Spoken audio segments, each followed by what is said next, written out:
नेता और दलाल में क्या अंतर होता है उसको पहचानिए।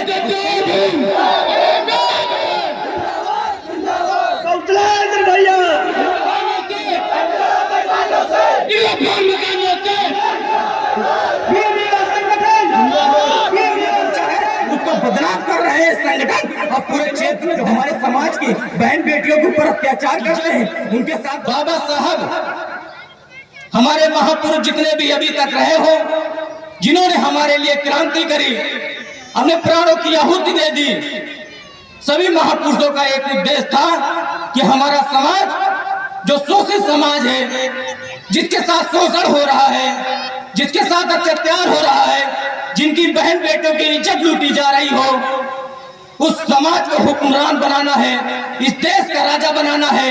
क्योंकि हम लोग मूल निवासी राजा थे और हम लोग का शासन था। इसमें जो विदेशी आर्य लोग आए, हमारे समाज को छल कपट करके हमें गुलाम बना दिया और हमको दोबारा से शासक बनना है साथियों।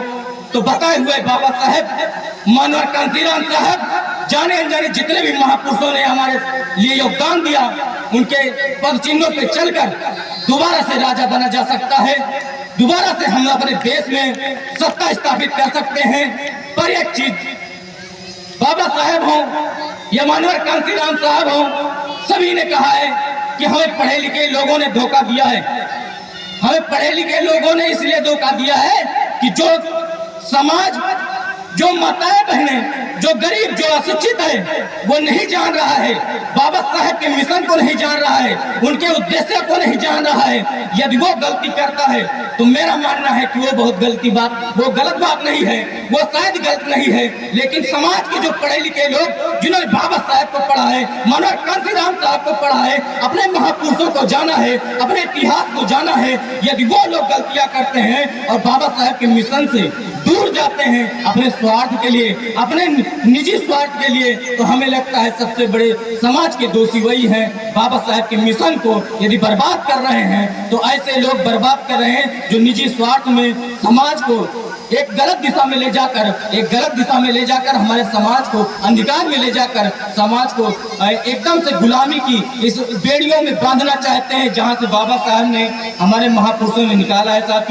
साथियों वर्तमान की जो भाजपा सरकार है, मैं नाम तो नहीं लेना चाहता था, लेकिन लगातार जिस हिसाब से हमारे समाज के ऊपर अत्याचार हो रहा है, वर्तमान सरकारें हमारे समाज को दबाना चाहती हैं। जो हमारे समाज के नेताओं ने, हमारे समाज के महापुरुषों ने संघर्ष कर एक दो बीघे जमीन दिया था, हमारे समाज को समझना चाहिए कि वो जमीनें आज वर्तमान सरकार अभी जल्द में ही हफ्ते डेढ़ हफ्ते हुआ है एक प्रस्ताव पास किया गया है, अभी जल्द में उसको लागू भी करेंगे। आप समझिए, जो बिस्वा हमारे समाज के लोगों की, गरीब गुरबा की जो जमीनें हैं, उनको भी छीनने की एक साजिश हो रही है। और वर्तमान सरकार ने एक नियम पास किया है कि पहले क्या होता था, पहले बसपा सरकार रही हो, जितनी भी सरकारें रही हो, सभी ने एक प्रस्ताव पास किया था कि यदि SC ST की जमीनें खरीदनी है तो पहले DM से परमिशन लेना होता था।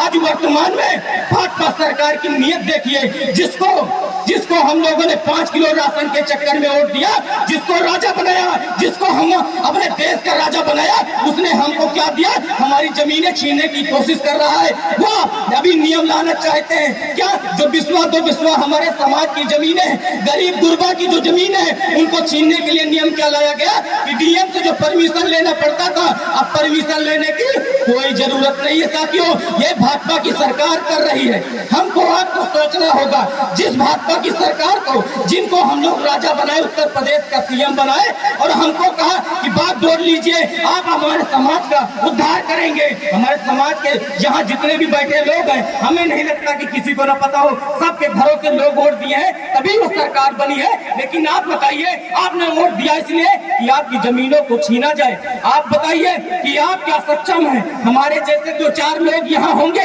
इसी मंच पर सामने बैठे, जितनी भी दीर्घाएं हैं उनमें भी बैठे लोग, एक दो चार लोग बीच बीच होंगे जो अपनी जमीनें बचा पाएंगे। वरना जो सवर्ण समाज है, मनवादी व्यवस्था, जातिवादी लोग हैं, हमारे समाज को जबरन हमारी जमीनों को कब्जा करेंगे, हमारी जमीनों को दारू शराब पिलाकर हमारी माताओं बहनों को, बूढ़ बुजुर्ग को मार पीट कर दबाव में लेकर दहशत से हमारी जमीनें छीन लेंगे और हम लोग हाथ पे हाथ धरे बैठे रह जाएंगे और हमारे पास जो जमीनें थी, जो बिस्वा दो बिस्वा, वो भी चली जाएगी। साथियों, इस पर जोर दीजिए। हम लोग पूरे उत्तर प्रदेश में आंदोलन करेंगे, इसके लिए बात रखेंगे अपने समाज से कि आप लोग यदि राजा बनाए हो तो हम तुम्हें उखाड़ फेंकेंगे। यदि इस नियम को लागू किया, ये डीएम से परमिशन वाली बात है, जब परमिशन लेकर हमारे समाज के लोगों की जमीनें छीनी गई, तो जब परमिशन नहीं लेना पड़ेगा तो हमारे समाज की कितनी जमीनें छीनी जाएंगी। साथियों, आप इस पर जवाब दीजिए। जितने भी साथी जो वोट दिए थे भाजपा को, आप समझिए कि जितने भी साथियों से मैं कहना चाहता हूं, अभी एक विधायक है, वर्तमान विधायक है, उन्होंने कहा कि हमारे संगठन को, हमारे समाज के साथियों को कहा कि नीला गमछा बांधकर गाड़ियों से घूमते हैं, दो दो पहिए से घूमते हैं, समाज में दहशत का माहौल है। किसके लिए दहशत का माहौल है? किस फांसी चमारखोरी है, डरिया तेरी तमोली के लिए हम लोग घातक है? बताइए, किसी के लिए नहीं है। हम लोग अपने समाज को जोड़ना चाहते हैं, हक अधिकार दिलाना चाहते हैं। जो हक अधिकार मनवादी व्यवस्था के लोग हमारा छीने हुए हैं, हम उसे छीन कर रहेंगे। और चाहे विधायक नाराज हो, चाहे मंत्री नाराज हो, चाहे प्रधानमंत्री नाराज हो, इसके लिए हम लोग लड़ेंगे और आखिर सांस तक लड़ेंगे। विधायक जी से कहना चाहता हूं कि आप लोग उत्तर प्रदेश की सरकार को, एससी समाज की विधायक हैं, उनको बोलने की तमीज नहीं है। उन्होंने कहा कि बाबा साहब का जो नीला गमछा है उसको बदनाम कर रहे हैं संगठन और पूरे क्षेत्र में दहशत का माहौल बना रहे हैं, बहन बेटियों के साथ अत्याचार कर रहे हैं, उनके साथ छेड़छाड़ कर रहे हैं। बताइए, इसमें से कौन साथी नीला गमछा पहना है और वो बहन बेटियों के साथ छेड़छाड़ करता है? आप समझिए, उनको पीड़ा इस बात की है कि हम लोग मनवादी व्यवस्था के लोग जो हमारे समाज की बहन बेटियों के ऊपर अत्याचार करते हैं, उनके साथ कहीं मनवादी व्यवस्था के लोग जो हमारे समाज की बहन बेटियों के ऊपर अत्याचार करते हैं, उनके साथ कहीं मनवादी व्यवस्था के लोग जो हमारे समाज की बहन बेटियों के ऊपर अत्याचार करते हैं, उनके साथ कहीं ना कहीं छेड़छाड़ करते हैं, गलत कार्य करते हैं। हम लोग थानों से लेकर, तहसील से लेकर जिले में मुख्यालय तक हम लोग जाते हैं और धरने पर बैठ जाते हैं, अपने समाज की आवाज उठाते हैं। इस बात से हमारे समाज के ही नेताओं को दिक्कत है, हमारे समाज के ही विधायक हैं, उनको दिक्कत है। आप समझिए, जिस हिसाब से हमारे समाज के विधायक हमारे समाज के ही खिलाफ है, तो आप समझ लीजिए कि उनको विधायक बनाने न बनाने से कोई मतलब नहीं है। साथियों, आप लोग अपने समाज को, उस साथी को बनाइए, उस युवा, उस नेता को बनाइए जो हमारे समाज की बात कर सके। उस गुलाम को मत बनाइएगा जो समाज की बात करने से पहले उसकी जबान लड़खड़ा जाए, उसकी जो उसका मुंह सिल जाए। इससे ऐसे लोगों को तैयार करिए जो आपकी बात संसद में करे। आप बताइए, संसद में हमारी आवाज उठाने के लिए उनको भेजा गया, हमारे समाज के लोग भेजे, लेकिन वो संसद में जाकर बाबा साहेब के मिशन पे चलने वाले संगठनों का विरोध करते हैं। ऐसे वीडियो आप लोगों ने देखा होगा सोशल मीडिया पे, मैंने अपने फेसबुक अकाउंट से डाला था, मैंने दिखाया कि समाज के लोग, देखिए, जिस विधायक को अपनी आवाज उठाने के लिए आप लोग संसद में भेजे थे, विधानसभा में भेजे थे, वो हमारे समाज के ही खिलाफ वहां बोल रहा है। आपको समझना होगा, नेता और दलाल में क्या अंतर होता है, उसको पहचानिए और सही जगह वोट करिए। अपने समाज को यदि वास्तव में सारी जो समस्याएं इनको खत्म करना है, तो सही जगह वोट करके अपने सही प्रत्याशी को चुनिए और दारू में उल्लू मत बनिए।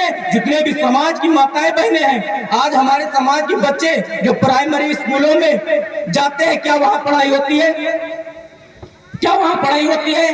Private school. अभी हमने बिजली गुल है, ये समस्या हमारी आपकी नहीं है। मैं तो कहता हूँ जितने कर्मचारी धरने पे थे उत्तर प्रदेश के, वो 2-4-10 दिन और धरने पर है। मुझे बिजली न मिले, मेरा मोबाइल न चार्ज हो, मेरा सब समस्या झेल लूंगा, लेकिन उनके हक अधिकार के लिए आप लाइनमैन जितने भी हैं, आपने देखा होगा उनको 24-24 घंटे काम कराते हैं लोग। ये नौकरियां सरकारी खत्म करके प्राइवेट तरीके से लाए रहे हैं। जब 8 रुपए की बिजली खरीदते हैं, उसे 3 रुपए में सरकारी तौर पर देना पड़ रहा है।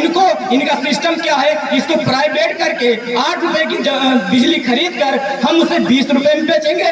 ये जो है निजीकरण करके सारी संस्थाओं को, सरकारी जितनी भी संस्थाएं हैं उनको जो है निजीकरण करके, प्राइवेट करके उसको बेच दिया जाएगा किसी व्यापारी के हाथ से और व्यक्तिगत तौर पर किसी को चलाया जाएगा। और हमारे समाज के हक अधिकार को, जो नौकरियां मिलने की बात हुई, आरक्षण की बात हुई, सब खत्म हो जाएगी।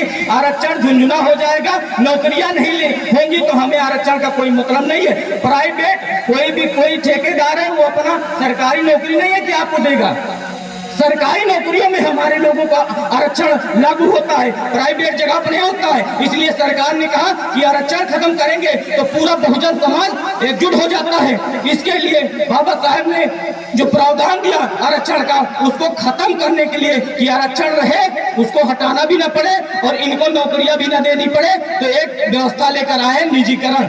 निजीकरण के माध्यम से हमारे समाज को प्रतिनिधित्व नहीं देना चाहते। ये किसी भी विभाग में, रेलवे विज्ञान, बिजली विभाग विज्ञान, क्या नहीं बिका, इस देश का जर्रा जर्रा बिक गया और हम लोगों को खबर नहीं है। हमारे समाज के लोग 5 किलो राशन में मस्त हैं। हमारे समाज का पूरा हक अधिकार चला जा रहा है। बहन बेटियों की इज्जत हर थानों में, मैं जहां भी अभी तक घेराव किए हैं, हर थाने हमने छान मारे, सब हमारी बहन बेटियों की इज्जत लूटी जाती है। थानों में पैसा लिया जाता है, दलाली करी जाती है, हमारे समाज को ही मारा जाता है। हमारे समाज की जो माताएं बहनें साथ गलत होता है, उसी के घर वाले को बैठा कर जबरन उसको सुलह करवा दिया जाता है। जब हम लोगों को पता चलता है, जब जाते हैं, बात करते हैं, तो टाल मटोला करके फिर जब धरना होता है तब ज्यादा कड़ी संघर्ष होती है। तब आप समझ लीजिए उस समय इन लोगों को मुकदमा दर्ज होता है। आपका मुकदमा तब दर्ज होगा जब आप धरने पे बैठेंगे। धरने पे बैठते हैं साथियों, इस समय वर्तमान में पूरे बहुजन समाज को, खासकर मुस्लिम समाज को, ये लोग क्या बता रहे हैं कि इस देश के नहीं है। और हमारे समाज के लोग जो संघर्ष करके जितना भी इस जर्रे जर्रे में जो देश का एक एक धड़कन है, ये हमारे समाज के लोगों ने बनाया, हमारे समाज के लोगों ने इसको संवारा और आज हम ही को इससे दूर किया जा रहा है, हमको बाहर किया जा रहा है। साथियों, उस पर एक पंक्ति है कि हम प्यार अपने मुल्क से जाली नहीं करते, हम प्यार अपने मुल्क से जाली नहीं करते, पुरखों की विरासत कभी खाली नहीं करते, छाती पे चढ़कर बोलना आदत है हमारी। हम लोग हुकूमत की दलाली नहीं करते, हम लोग हुकूमत की दलाली नहीं करते। लोगों को लगता है कि ये लोग, इनको ताकत कहाँ से मिलती है। अभी हम लोग रास्ते से आ रहे थे, गोरियाबाद में साथियों ने स्वागत किया, मैं बहुत बहुत आभारी हूँ उनका।